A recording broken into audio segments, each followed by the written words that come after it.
you're looking live at the U.S. Capitol, where senators worked overtime over the weekend to advance President Biden's $1 trillion infrastructure bill.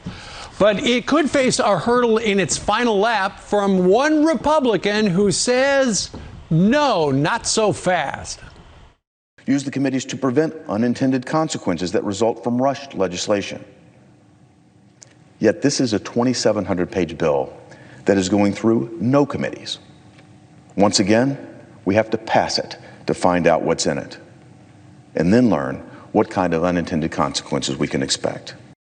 That man, Tennessee Senator Bill Hagerty, is refusing to sign off on the accelerated deal, saying it's just too expensive and it's way too fast. And look at that, the senator's right here. Senator, good morning to you.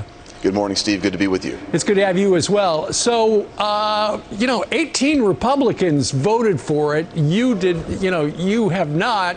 But it just takes one senator to say, no, not so fast, and they can't fast track it. Why are you doing it?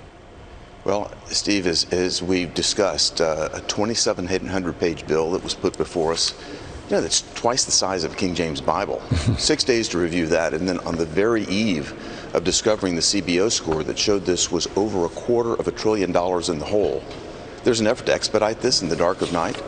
The whole purpose of that, I think, was to obfuscate. This is a distraction for what I think is really Chuck Schumer's goal, and that's to light the fuse on a $3.5 trillion debt bomb that's right around the corner.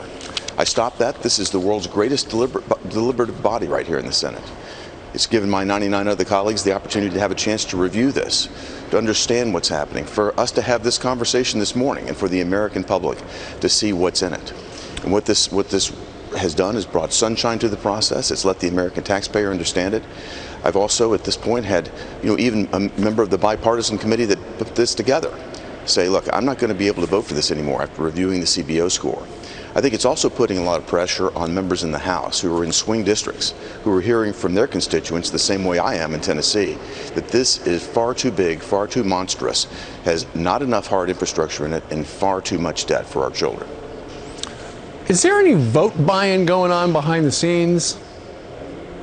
Well, it's hard to say, but as we move through this package, if we understand better what's in it, I think it's a chance for American taxpayers to understand exactly what's going on. There's a lot of negotiation that takes place here in the Senate, and certainly it will happen in the House too. But what we need to understand is what's around the corner. Because this sets up a $3.5 trillion package. That is a massive amount of money. Sure. Steve, this is going to be the biggest social program that's been set off since the 1960s in Lyndon Johnson's Great Society program. And we cannot do this in the middle of the night. And Nancy Pelosi's made her strategy clear. She wants to get this infrastructure bill so she can hold it hostage until she gets the $3.5 trillion, completely partisan bill that they want to pass through a very different method. It's a method where they use only 50 votes and they bring Kamala Harris in to push it across the finish line. Right, but I think the American people want to see this. Senator, the 18 Republicans who have voted for it so far, none of them want the $3.5 trillion extravaganza for infrastructure that's not really infrastructure. How are you so sure that, one, the little infrastructure bill is going to lead to the great big one? Well, I think that Nancy Pelosi has made it as clear as anyone that she's not going to take up the small one, if you want to call $1 trillion a small number, but she's not going to take up the initial one until she gets the $3.5 trillion socialist debt bomb into her hands. She's going to bring them together. In fact, President Biden revealed the strategy within 2 hours of getting a handshake on the bipartisan deal. He said, of course, he's not going to sign it until the $3.5 trillion package is on his desk. He's viewing them in tandem.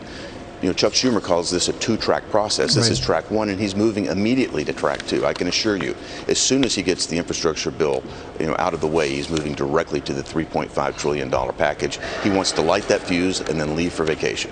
Well, you're the one guy standing in the way. Do you have a food tester yet down there?